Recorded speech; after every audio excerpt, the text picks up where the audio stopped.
وعترته وذريته وباب الحكمته والناطق الحجته سيد الأمير المؤمنين علي بن أبي طالب عليه السلام صلوات اللهم صل على محمد وآل محمد.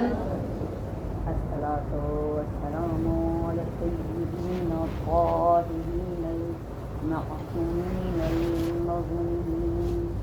إنما يريد الله ليذهب عنكم الرجس أهل البيت ويطهركم تطهيرا. اللهم صل على محمد وآل محمد. تمام تر تعریفیں خالق عالمین کے لیے جو صرف نہ تو عالمین کا خالق ہے بلکہ اس عالم میں ہونے والی ہر تبدیلی کا تبدیلی کا موضوع عشرہ جو چل رہا ہے وہ ہے سورہ کہف، اور اسی کو لے کے آگے بڑھیں گے ہم. اور موضوع میں جو سب موضوع ہے جسے کہتے ہیں کہ ہم سب ٹائٹل کہا جا رہا ہو، یہ سب ہیڈنگز کہی جا رہی ہیں. تو اس میں یہ ہے کہ وجوہات کیا تھیں کہ امام حسین علیہ السلام کے سر نے سورہ کہف کو منتخب کیا، جس میں سے 4 وجوہات ہم پہلے بیان کر چکے ہیں.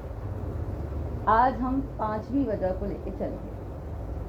کل ہم یہاں تک پہنچے تھے کہ جب اصحاب کہف 300 یا 309 سال سو گئے تو جو ٹائم ڈیلیشن کا جو کانسیپٹ پایا جاتا ہے، جو ٹائم ٹریول کا کانسیپٹ پایا جاتا ہے قرآن مجید میں کہ جس کا کنیکشن ہے کشش ثقل سے، گریوٹی سے، وہ کیا ہے، یہاں تک ہم نے بات کو روکا تھا.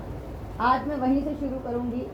سورہ کہف 18واں سورہ قرآن مجید سے. کتنے سورہ ہیں قرآن مجید میں؟ ماشاء اللہ سے سب جانتے ہیں. جی جناب عالی 18واں سورہ. تو اس حساب سے اگر آپ حساب لگائیں تو کہیں جا کے ان 70s یا کہیں کہ 60s میں قرآن مجید کا جو مڈل لفظ ہے وہ آنا چاہیے، ہے نا. لیکن اگر قرآن مجید کے سارے کلمات کو اگر آپ ایک جگہ کیجئے تو آپ کو یہ پتہ چلے گا کہ قرآن کا جو درمیانی والا حروف ہے وہ سورۃ الکہف کے اندر آ رہا ہے، جو کہ 18ویں سورہ شروع کی سورہ ہے. اور وہ لفظ کیا ہے؟ ولا یتلطف، کہ اور اللہ تعالیٰ نے آسانیاں کر دی. اور جب کہتے ہیں نا کہ یہ لفظ بہت ہی خوبصورت ہے، کیوں؟ اس وجہ سے بھی زیادہ خوبصورت ہے کہ بہت سارے لوگ اس چیز سے جو اپنی مشکلات میں تھے یہ لفظ پڑھنے کے بعد اپنی مشکلات سے نکال آئے. میں اگر اپنی بات کروں، میں دوسروں کی بات کم کرتی ہوں، اپنی بات زیادہ کرتی ہوں. کہ اگر میں کہوں کہ جی میں اس طریقے سے نکلی تو اسٹروک کے بعد لفظ منہ سے نہیں نکلتے تھے، لیکن سمجھ میں آیا کہ جس دن یہ لفظ منہ سے نکلنے لگے گا نا اس دن زبان چل پڑے گی. تو بس جس دن سے یہ لفظ پڑھنا شروع کیا اس بارے میں ریسرچ اور بڑھ گئی، تجسس اور بڑھ گیا کہ کیا ہے اس کے اندر تاثیر. سورہ کہف میں ایسی کیا بات ہے کہ پروردگار عالم کہہ رہا ہے کہ اے میرے حسین تم پہ ضروری ہے کہ تم یہ پڑھو. اور حسین پڑھ رہے ہیں بالکل سورہ کہف کو.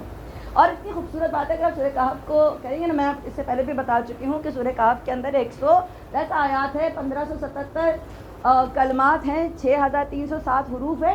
لیکن جب آپ کلمات کو کاؤنٹ کرنا شروع کریں گے نا تو جب 300 ورڈ نمبر 300 جب آتا ہے تو کلمات نمبر 300 آتا ہے تو اس کے معنی کیا ہے؟ ثلاثہ، مطلب 300. جب آپ 309 حروف پہ ورڈ پہ پہنچتے ہیں، ورڈ نمبر 309 پہ جب آپ پہنچتے ہیں تو اس کے لفظ ہے تسعہ، مینز 9. تو ایک ایسا کنیکشن ہے سورہ کہف میں آپس میں کہ اگر آپ چاہیں تو آپ سمجھنے کی کوشش کریں. تو پروردگار ہم بار بار یہ کہہ رہا ہے کہ جو میں بیان کر رہا ہوں یہ ساری آیات، یہ ساری نشانیاں ہیں تمہارے لیے، تم سمجھو تو صحیح.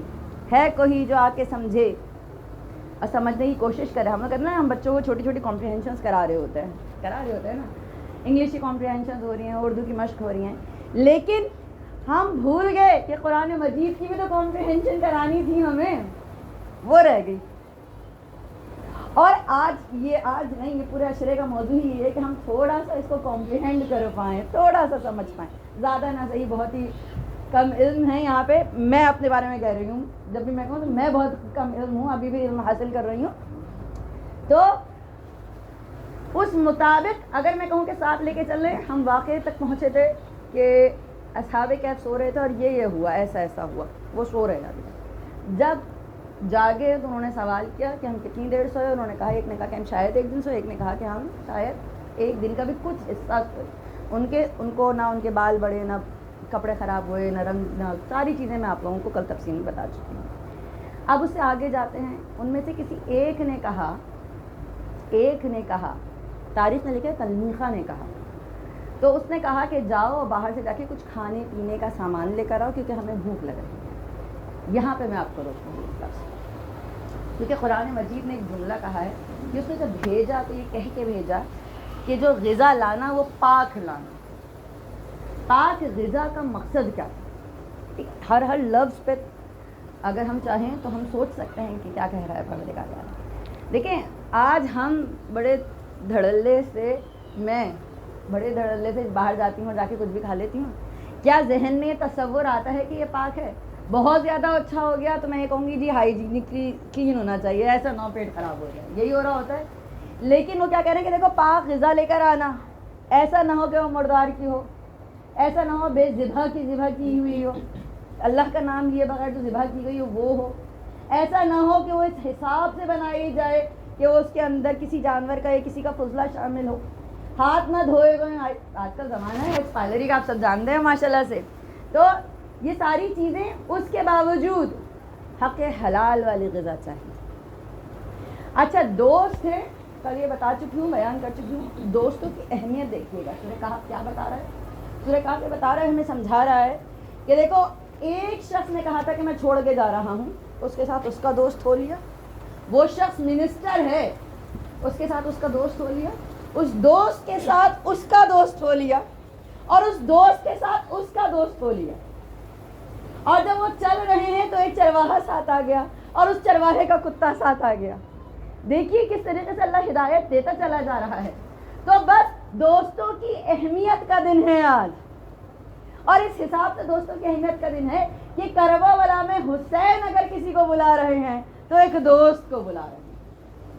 حسین اگر آواز دے رہے, وہ حسین جو راہب کو 7 بیٹے عطا کر سکتے ہیں, جو اگر اشارہ کریں تو تمام ملائک نیچے اتر کے ان کی نصرت کر سکتے ہیں, لیکن اس کے باوجود بھی اگر حسین کسی کو آواز دے رہے ہیں, کسی کو خط لکھ کر بتا رہے ہیں اور یہ سمجھا رہے ہیں کہ اے حبیب یقیناً تم دین کو سمجھتے ہو, آج تمہارے دوست حسین کو تمہاری ضرورت ہے, آ جاؤ. ذرا مرتبہ حبیب نے مظاہر کا ہم شاید نہ سمجھ پائیں, اتنا زیادہ بلند ہے. حبیب نے مظاہر کا مرتبہ بہت زیادہ بلند ہے. لیکن خیر, میں تھوڑی دیر کے لیے یہاں پہ اس موضوع کو روک کے آگے بڑھوں گی, کیونکہ عشرہ مجالس میں اتنا وقت نہیں ہوتا کہ ہم موضوع کو مکمل کر پائیں. وہ شخص اپنے سکے کو لے کے گیا, تاریخ میں لکھا ہے چاندی کا سکہ تھا, اس پہ مہر لگی تھی دقیانوس کی, جو اس وقت کا بادشاہ تھا, اس کی مہر لگی ہوئی تھی. وہ لے کے گیا, اس نے جا کے چاہا کہ اس سے کچھ خرید لے. تو جس سے خریدنا چاہ رہا تھا, اس نے جب وہ مہر دیکھی تو وہ سمجھ گیا کہ سکہ تو ابھی کا نہیں ہے. اس نے کہا یہ سکہ تمہارے پاس کیسے آیا؟ نے کہ یہ سکہ میرے پاس ہی نہیں کا ہے. نہیں, یہ تو سکہ بہت عرصہ ہو گیا, 300 سال پہلے چلا کرتا تھا, تب سے تو چلتا ہی نہیں ہے, بند ہو گیا. پھر اس نے سب کو بلایا. تاریخ نے لکھا کہ جب سب کو بلایا گیا, وہ پریشان ہو کے واپس پلٹا, اس نے آ کے سب کو بتایا, اور لوگوں نے ایز یوزول, ہوتا کیا ہے کہ جب ہمیں لگنا شروع ہو جاتا ہے نا کہ کوئی بہت زیادہ اللہ والے بندے ہیں یا کچھ اس طریقے سے, تو یہ صرف انڈیا پاکستان کا مسئلہ نہیں, یہ ہر جگہ کا مسئلہ ہے کہ وہاں پہ مجمع شروع ہونا شروع ہو جاتا ہے. وہ لوگ اپنے رب کی عبادت کے بجائے اس کی عبادت کرنا شروع کر دیتے ہیں. ایک ایسا ڈفرینٹ طرح کا شرک شروع ہو جاتا ہے. تو ان لوگوں نے چاہا کہ وہ اس کو جو نا وہ ان کے آگے پیچھے کریں. تو جب واپس گیا, واپس جا کے اس نے اپنے دوستوں کو بتایا, تو انہوں نے کہا کہ آپ اے پروردگار عالم ہمیں یہاں سے اٹھا لے. پروردگار عالم نے ان کی روح کو قبض کر لیا. بہت ساری تواریخ لکھتی ہیں, کچھ نے لکھا کہ جارڈن میں ہے وہ کیوز جو ہیں وہ جارڈن میں ہیں, کچھ نے لکھا ڈفرینٹ جگہوں پہ جو ہے نا ٹرکی میں ہیں، وہ 2 جگہ بتائی گئی ہیں. لیکن بتانے کا مقصد یہ ہے کہ انہوں نے خود اپنے لیے دعا مانگی تھی کہ پروردگار عالم ہمیں یہاں سے اٹھا لیں، ہماری روح کو قبض کر لیں، کیونکہ ہم نہیں چاہتے کہ ہمارے مزارات بنیں. تاریخ نے لکھا کہ وہاں پہ پھر بھی کچھ لوگوں نے بحث شروع کی. کچھ نے کہا کہ نہیں ان کی قبروں کو باہر لے آؤ، نارمل طریقے سے دفنا دو. کچھ نے کہا کہ نہیں ان کی قبریں جو نا وہ غار میں ہی بن جانی چاہیے، ان کو باہر نہ نکالا جائے تاکہ وہ وہیں کے وہیں دفن ہو جائے. دیکھیے کچھ لوگ جو ہیں وہ موت سے نہیں ڈرا کرتے. اگر یہ دعا وہ پہلے مانگ لیتے آپ کو کیا لگتا ہے 300 سال سوتے یہ واقعہ ہوتا؟ نہیں. تو یہ واقع کیوں ہوا؟ یہ دعا انہوں نے پہلے کیوں نہیں مانگی؟ ایک سبق ہے، کیونکہ اللہ تعالیٰ کیا کہہ رہا ہے؟ اللہ تعالیٰ یہ کہہ رہا ہے کہ میں تمہیں بتانا چاہتا ہوں کچھ، لیکن تم ہو جو سمجھنا نہیں چاہتے. میں تو تمہیں سمجھا رہا ہوں. ہم اب اس واقعے کو پڑھنے کے بعد سمجھ میں آتا ہے کہ جو مولا متقین علی ابن ابی طالب علیہ السلام کہہ رہے ہیں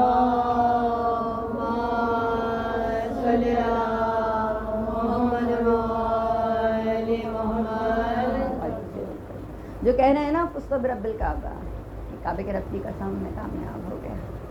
کیونکہ ان لوگوں کے نزدیک موت وہ موت ہے ہی نہیں جس کو ہم سمجھتے ہیں.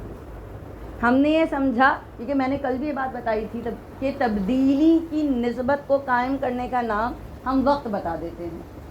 یہ کہتے ہیں نا کہ جی بچہ پیدا ہوا تھا تو کتنا بڑا تھا، اب اتنا بڑا ہو گئے. جو چینجز تھے اس کو ہم نے کہا کہ یہ وقت گزر گیا اتنا. آج ہم کہتے ہیں بچے بڑے ہو گئے، بھائی کتنا وقت گزر گیا. یا والدین زندہ تھے اب زندہ نہیں ہیں، وقت کتنا گزر گیا. یہی اسی طریقے سے ہم وقت کو ناپتے ہیں. لیکن وہاں پہ وقت کو ناپنے کا جو طریقہ ہے وہ کچھ اور ہے. امام متقیان یہ نہیں کہہ رہے کہ دیکھو میں وقت کو تمہاری طرح ناپوں گا، میں وقت کو اس طرح ناپوں گا جس طریقے سے میرا رب چاہتا ہے. کہ علی ظاہر نہیں ہے لیکن اس کے باوجود بھی موجود ہیں ہمارے ساتھ. جب بھی مدد کے لیے پکارا جاتا ہے مولا متقیان آتے ہیں. اور یہ دیکھیے کہ یہ اعجاز اہل بیت ہے کہ ہم آ کر اس فرش عزا پر بیٹھ جاتے ہیں. اور ہم سیکھ کیا رہے ہیں؟ ہم سیکھ رہے ہیں آج کی مجلس سے جو ہم سیکھیں گے کہ دیکھو جب بچے ہوتے ہیں نا تو ان کو بہت سارے دوست ہوتے ہیں. جو ہم بڑے ہونا شروع ہوتے ہیں تو دوستوں کو کم کرنا شروع ہوتے ہیں. ایک وقت ایسا بھی آتا ہے کہ دوست بہت تھوڑے سے رہ جاتے ہیں. امام کہہ رہے ہیں کہ دیکھو اپنے دوستوں کو نہ بھولنا، کیونکہ امام متقین کہہ رہے ہیں کہ مفلس ہے وہ شخص جس کا کوئی دوست نہیں. اور قرآن میں سورہ کہف میں پروردگار عالم کیا کہہ رہے ہیں کہ اور وہ سارے دوست ایک ساتھ اٹھائے جائیں گے. دیکھیں انسان اپنے ماں باپ کے ساتھ نہیں اٹھایا جا رہا، اپنے اسپاؤس کے ساتھ نہیں اٹھایا جا رہا، اپنے بچوں کے ساتھ نہیں اٹھایا جا رہا، اپنے دوستوں کے ساتھ اس صحبت کے ساتھ اٹھایا جا رہا ہے. ذرا توجہ کیجیے گا، آج اپنے پرانے دوستوں کو ذرا جا کے میسیجز کیجیے گا، یاد دلائیے گا کہ ہم زندہ ہیں اور ہم تمہیں یاد کر رہے تھے. کوشش کرنا کہ تم بھی ہمیں یاد کر لو. لیکن جب آپ کربلا کے میدان میں دیکھتے ہیں تو حسین سب سے زیادہ اعتبار کر رہے ہیں. لیکن لشکر کا جو سالار بنایا ہے وہ حضرت ابوالفضل عباس ہے. لیکن اس کے بعد چاروں سندھ کے الگ جو ہے نا وہ سالار بنائے گئے ہیں، پرچم جو ہے نا وہ دیے گئے ہیں. میسرہ کا جو پرچم ہے زہر بن قین کو دیا گیا ہے. اچھا اس لشکر میں انس بن مالک کے کاہلی بھی موجود ہیں. وہ ہیں کہ جو رسول خدا کے زمانے میں بھی تھے، علی مرتضیٰ کے زمانے میں بھی تھے، امام حسن کے زمانے میں بھی تھے. پنجتن کا زمانہ دیکھا، اتنے ضعیف ہیں کہ تاریخ نے لکھا ہے کہ انس بن مالک کے کاہلی نے اپنے امامے کو اتار کر کھولا ہے اور اپنی ابروؤں کو اوپر کھینچ کے باندھا ہے. اور اس لیے باندھا کیونکہ وہ ابرو کی وجہ سے ان کی جو پلکیں تھیں وہ کھلتی نہیں تھیں، اتنی لٹک گئی. لیکن جب دوست کی بات آ گئی تو عمر جو ہے جو وقت ہے وہ پیچھے رہ گیا. پھر حبیب ابن مظاہر ہیں جن کی عمر جو ہے وہ تقریباً امام حسین علیہ السلام کے ساتھ کی ہے. پنجتن کا زمانہ دیکھا ہے حبیب ابن مظاہر نے. آپ یہ دیکھیے حبیب ابن مظاہر جب کوفے سے نکل رہے ہیں تو مسلم بن اوسجہ ان کے ساتھ نکل رہے ہیں. مسلم بن اوسجہ کوئی چھوٹے نہیں ہیں، تاریخ لکھتی ہے کہ ان کی عمر ہے، اور کچھ تاریخ میں یہ تک لکھا کہ 90 سال ان کی عمر ہے. اور اس کے باوجود بھی دوست کے ساتھ ہوتا ہے نا کہ ہم کتنی بھی تکلیف ہوں لیکن اگر دوست ہمیں بلاتا ہے نا تو ہم ایسے بن جاتے ہیں کہ جیسے آج بھی ہم اسی حساب سے اسی طرح جوان ہیں. تو بس بالکل اسی انداز سے مسلم بن اوسجہ آگے بڑھے. اگر ان میں کوئی سب سے کم عمر ہے تو وہ حر ہیں یا پھر وہاب قلبی ہیں جن کی نئی نئی شادی ہوئی ہے, 9 دن ہوئے ہیں شادی کو. تو بس اگر آپ دیکھنا چاہیں تو آپ کو نظر آئے گا. حر کا تذکرہ کر چکی, حر کے بیٹے کا تذکرہ کر چکی. آج تذکرہ کرنا ہے کچھ اور صحابہ امام حسین علیہ السلام کا. عظمت امام حسین علیہ السلام, شہدائے کربلا, اصحاب امام پر بلند تر صلوات.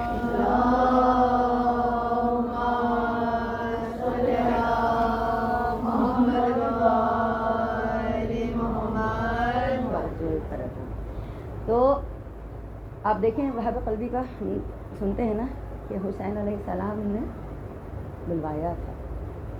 زہیر بن قین کو امام حسین علیہ السلام نے بلوایا تھا. حبیب ابن مظاہر کو امام حسین علیہ السلام نے بلوایا تھا. اور حر کو سیدہ نے دیا کہ دل میں امید کی سیدہ نے. زہیر بن قین کی زوجہ نے کہا کہ اے زہیر مجھ سے وعدہ لو, حسین نے بلایا ہے, جاؤ جا کے مل لو, بے شک بعد میں منع کر دینا کہ تم ان کا ساتھ نہیں دے رہے. لیکن اب جو زہیر بن قین واپس آئے کہہ رہے ہیں کہ میری طرف سے تم آزاد ہو, تمہیں جہاں دل چاہے جانا ہے تم چلی جاؤ. زوجہ کہہ رہی کیا ہوا ایسا, کسی کو نہیں پتا آج تک تاریخ میں, کوئی یہ نہیں کہہ سکتا کہ کیا کہا تھا حسین نے زہیر بن قین سے, کسی کو نہیں پتا. لیکن یہ لکھا ہے کہ زہیر بن قین نے کہا کہ میں آج سے حسین کا ساتھ دوں گا. اور اپنی زوجہ سے کہنے لگے کہ تمہیں پتہ ہے, معلوم ہے, جس شخص کو حسین نے بلانے کے لیے بھیجا تھا وہ شبیہ رسول تھا, وہ علی اکبر تھا. تاریخ نے لکھا ہے کہ جب کربلا کا واقعہ ہو گیا تو اس وقت زہیر کی زوجہ نے اپنے غلام کو بلایا, بلا کر کہا کہ وہ تو نواسہ رسول ہے, ان کو تو سب نے کفن دے دیا ہوگا, میرے زہیر کا لاشا بے گور و کفن پڑا ہوگا, تم اس کفن کو لے کے جاؤ اور میرے زہیر کو کفن دے دو. تاریخ کہتی ہے کہ وہ صبح میں نکلا ہے کفن لے کے اور شام میں لوٹا تو اس کے ہاتھ میں کفن تھا. تو زوجہ زہیر یہ کہتی ہے کہ تو ایسا کیسے ہو گیا, میں نے تجھے یہ کہا تھا کہ کفن دے دینا اپنے آقا کو, پھر میری طرف سے تو رہا ہے, تو نے کیوں نہیں کفن دیا. تو زہیر کا غلام یہ کہتا ہے کہ آقا زادی میں کیسے کفن دیتا کہ میرا آقا بھی بے گور و کفن تھا, میرے آقا کا آقا بھی بے گور و کفن تھا. تاریخ لکھتی ہے کہ جب وہاب قلبی کو بلایا گیا تھا نا, تو وہاب قلبی کی جو والدہ تھی نا قمر, انہوں نے کہا تھا کہ وہاب جاؤ, میں اجازت دیتی ہوں تمہیں جاؤ. لیکن وہاب قلبی کی جو زوجہ تھی نا, انہوں نے کہا تھا کہ وہاب 2 شرائط ہے, اس پہ جانے کی اجازت دے رہی ہوں. کہا کہ کہو کہ کیا شرائط ہے, کہ نہیں میں حسین سے جا کے کہوں گی. اور حسین سے آ کر یہ کہا کہ میری پہلی شرط یہ ہے کہ وعدہ کیجئے کہ جب وہاب قلبی جنت میں جائیں گے تو میں بھی ساتھ ساتھ جاؤں گی. حسین نے وعدہ کیا کہ ہاں تم بھی جنت میں ساتھ جاؤ. یعنی دوسری یہ ہے خواہش کہ جب بعد شہادت یہ عربوں کا دستور ہے کہ جب قتل کر دیتے تو ان کی عورتوں کو قید کر دیتے. آپ کی بہنیں, آپ کے گھر کی جو خواتین ہیں, ان کا تو بہت احترام ہے, یہ ذاتیہ ہے, ان کو تو کوئی ہاتھ بھی نہ لگائے گا. بس میری خواہش یہ ہے کہ مجھے عزت کے ساتھ وہاب کے بعد روانہ کر دیا جائے, یا تو پھر ان خواتین کے ساتھ رکھا جائے.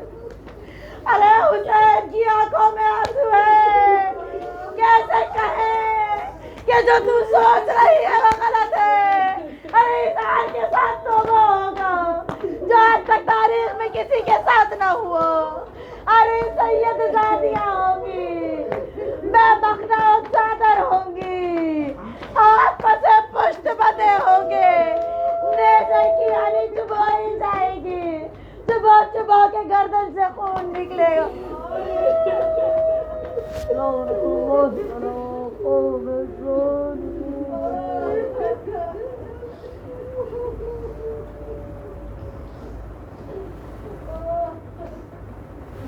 ماتم حسین